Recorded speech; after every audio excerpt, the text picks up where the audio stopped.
cracking, guys? It's Saturday morning, super cold out here in sunny California. I just finished up an interview with Automotive Anatomy. We're gonna head over to one of my other friend's house. He's gonna interview him on his EF. I'm sure you guys have seen him before on the channel. Bryant, he has the I think it's like an Aztec green EF with the EF9 front end and a whole bunch of other JDM goodies. But Gus is out here getting ready, get some last shots. Yeah, it is cold. Send some help. Send some hot chocolate. Gus is getting ready to do some. It's like 75 degrees. Yeah, no, it's not. No, it's not 75 degrees. We're gonna see how cold it is.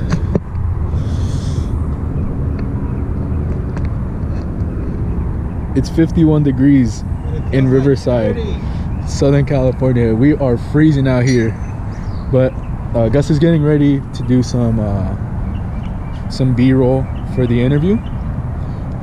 But I just wanted to let you guys know that we just finished doing an interview on my car for it. You guys could check it out on his channel. I'll put the link in the description. Since I have you guys here, and I don't really know what to film. I'm not really doing anything this weekend, so it's kind of sucks, but I do need to put something up, and I've been wanting to put up a walk around video and a Q&A video about my car, or myself, if you guys are interested in myself. Probably not. You guys probably only care about my car. But anyways, if you guys have any questions or anything that you want to know about my car, drop a comment below, let me know, or send me a DM on Instagram. I want to try to answer as many questions as I can.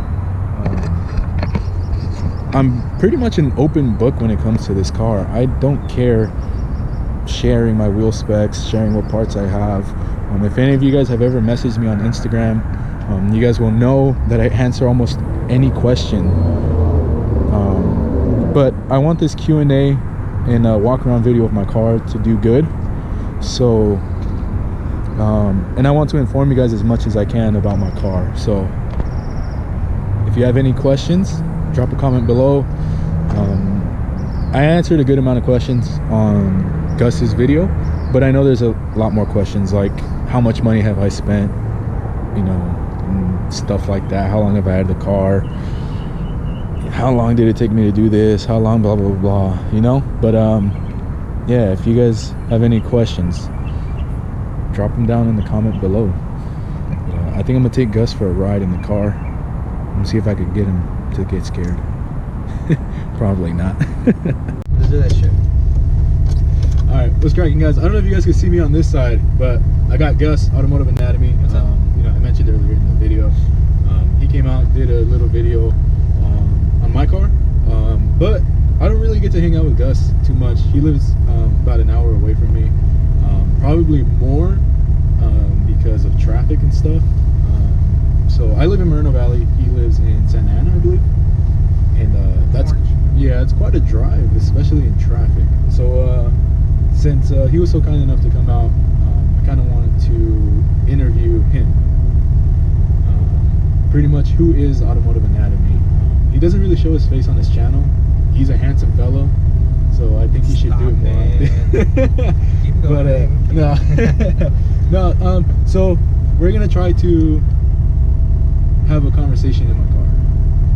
It's not gonna happen. It's probably not gonna happen, but we can try. So that's all you can do, right? That's all you can hope for. Try. Yeah, so we can go ahead and try. Let's see if I can capture any audio. Super loud. The car just added about 280 pounds too, so it's not gonna be as fast. Oh shit, I don't know what that was. Ejectocito. Yeah. But I'm gonna just take Gus for a quick little spin, and then we'll go from there. So I apologize in advance if the audio. They stopped hearing you a long time ago when you're still talking.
started incorporating that into my life, and whenever I would come across like a bad situation, I would take a step back and I would think, well, why am I in this situation? And just self accountability. Right. You know? I started holding myself a lot more accountable for things, and ultimately I realized that everything that I was complaining about, I could change myself. I myself have control. Yeah, and I hear you. Those are the inner dialogues that you have within yourself. Everybody has them, right? Yeah. So it's what is it that you're feeding yourself? Yeah. Because we all have that. You know, it's easy to say, well, don't compare yourself to others. Guess what? We're not in a society where we do. Right. You know, whether you want to admit it or not, or you notice it or not, we do. And so, kind of like what you said, like you can be the problem, you can also be the solution. You know, it's only you, and it's different to grasp that when you don't have that sense of feeling vulnerable and saying, okay, I'm gonna be authentic and honest with myself. And yeah, man, like I keep comparing myself to so and so. That's why I'm not happy with certain things. Yeah. That's what it comes out to, because we have this idea the way a guy should look, right? Well, you're 25, you should be at this stage in life. Like, Yeah, definitely. it's different, you know, and you just gotta keep working with yourself. Like with me, I don't listen to the radio, I don't watch the news, I don't need activity in my life. You know, in the morning, I listen to motivational speakers or podcasting, and in the afternoon, if I'm gonna watch YouTube, it's probably car related, and mostly smaller channels like yourselves and mine, because I mean, I just feel like they're genuine. You know, I like I enjoy the old school phone, somebody recording. It doesn't even have to be a car that I have. You know, I started watching, like, for instance, Tommy Law when he was recording off his phone, and his footage was very sketchy. And I didn't have a Civic Coupe back then, and I just like that. It's just that's what you gotta see, that we're all in different stages, and once you get to know somebody, you're like, oh, so that's what's really going on. But ultimately, it's like focusing on the things that we do have, as opposed to the things that, you know, there's always going to be somebody with a nicer car, nicer paint. That's always going to be the thing, you know? It's always going to be somebody better looking, or whatever you think is better looking. But every day, like, you still have to live with yourself. So Right. how are you dealing with yourself? Yeah, man. It's a lot of people don't realize that. You know, like you were mentioning to me the other day. I had made a post saying that I was like less than 25 or less than 15 subscribers away from being on to 300 on YouTube. And you were mentioning to me, like, don't focus on the small number. Focus on the people that I've already subscribed to. And it's true. Like, as soon as you told me that, I felt so bad. I'm like, man,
195 that are already there waiting for the other 5 dudes to show up. Yeah. So then we can get an opportunity. Nah, man, like right now, let's do it, you know? Yeah. So that's why I've been there. I mean, I was checking subscribers, numbers almost every other day when I first started, and I was just like, it took me a while to understand that. Like, you know what? No, it's not about that. Yeah, and it's not even like, you mentioned you didn't say it to make me feel bad, but again, like you were mentioning before, you're comfortable enough with me to call me a friend and call me out on that kind of stuff. And a lot of people don't realize too, not even with like YouTube stuff, just in general, like I love having conversations like this because it gets me away from the cars. Right. It lets me know you as a person. You know what I mean? My friend Hector, I met him through cars. He has a right-hand drive EG, but we hardly ever talk about cars. We always have conversations like this, and I always wish I could always record it because we say things that not a lot of people understand, and a lot of people need to realize. You know what I mean? But you mentioned you were close enough with me to call me your friend and to call me out on that, and that's amazing, man. Like, there's so many things that happen when you're with friends and you go out. For example, I don't know, let's say you go out drinking, right? You're at a bar, somebody looks at you the wrong way, obviously you've been drinking, and now you want to fight them, right? And you're with your friends. At what point do they cross the line of being your friends, right? Because they can either do one or two things. They can either just let you fight the guy, or they can just stop you. At what point do they cross the line of, hey, no, this is my friend, I can't let him do this? Or, yeah, I really don't care, I'm just going to record on my phone. What if that guy does something that, ends your life? But that could have been prevented by his can. Yeah, not that low. Yeah. Missed it. But you know what I mean? Like, at what point do they separate, being your friend to just wanting to see you hurt somebody or get hurt? You know what I mean? Yeah. Me as a friend, I wouldn't let you do that. Like, why would I let you do that? Uh-oh. I was headed towards Brian's house. Where's Brian? Right there. But I can't. Oh, I think I can go in there. Yeah. Okay. But you know what I mean? No, yeah. I think The thing is, I think society has to evaluate what the word friend is. It gets thrown out every 2 seconds. We're friends, and whatever you consider somebody a friend. I know a lot of people, witnesses, but friends, very few. Yeah. So that means a lot to me. Like, being able for you to call me your friend. I consider you my friend. I consider you one of my friends. I know a lot of people as well. I don't consider a lot of people friends, but I consider you my friend. I don't know. I've always said I'm really glad with like my choice of friends. I mentioned in the interview Isaac, Raul, Omar, and I know I can call those guys whenever, and they'll be able to help me out. I feel like I can do the same with you and Eric and people that I've met through cars. But yeah, man, If I'm able to help, I think I guess it goes against me, the personality that I am. I'm a very straight shooter, and so if I consider you a buddy of mine and I tell you something and you take it the wrong way, it makes me think like, oh man, we're in the wrong spot. I thought I consider you more than whatever, and so we're not, and so now we've damaged the relationship because of it. right. But I've had it where people that appreciate it, that bond's just stronger because you appreciate it. And yeah, like if I think that what you're doing is not right, and I don't call you out on it, maybe I don't feel that comfortable, and I'm not that close friend of yours. Yeah. Right? But yeah, these are conversations that I usually, for the interviews or for the ones that don't follow the channel, I go and interview people, and then afterwards, most of the time we have coffee. Very few people haven't been able to do that for time or whatever reason, but I always go for the car and stay for the person. Right. So And Chris from Irvine S2000, I know you mentioned is like, hey, maybe you need to like record this type of conversation. It's kind of what we're having right now. But you know, some stuff I feel like not everything has to have a camera, you know? Yeah, definitely. And it's like these are like intimate conversations. Like it's kind of a weird word to use, but it's the right word to use, because it's like this stuff that we said like not everything needs to be out there, right? You know, but I think conversations like this also help people understand what kind of people we are. And we are human. Yes. You know, everybody's human. Just, you know, a lot of social media, like you mentioned earlier, has given everybody like the facade that everything is great. You know, I'm sure people look at me and they see my car, or whether they do or not, I don't know, but we'll use myself as an example, right? They'll look at my car and they'll think, oh man, everything is great with that guy. Well, nah, it's not, dude. Like, right. It takes money to build a car. You know, money comes and goes. Like the hard part is like staying focused to do it, and using it as like an escape. You know, like I mentioned, I deal with anxiety. I've never dealt with that before, but when I jump in this car, like, I'm sorry, I look like a bad person, but somebody came in and what's up, Bryant? I'm a bad person? No, I'm the bad person. He was telling me something. You read me right. How you doing? Good, how are you? Doing well. Thank you for having us. Sorry, we were like, what's up? Having a conversation here. This is my friend Bryant. I'm sure you guys have seen his car before. Gus is here to interview him, and we'll see. I'm just gonna go ahead and piggyback off of it. I actually wanted to put together like a cinematic interview for Gus. This was just kind of on the fly. So if I use this footage, I'll use this footage.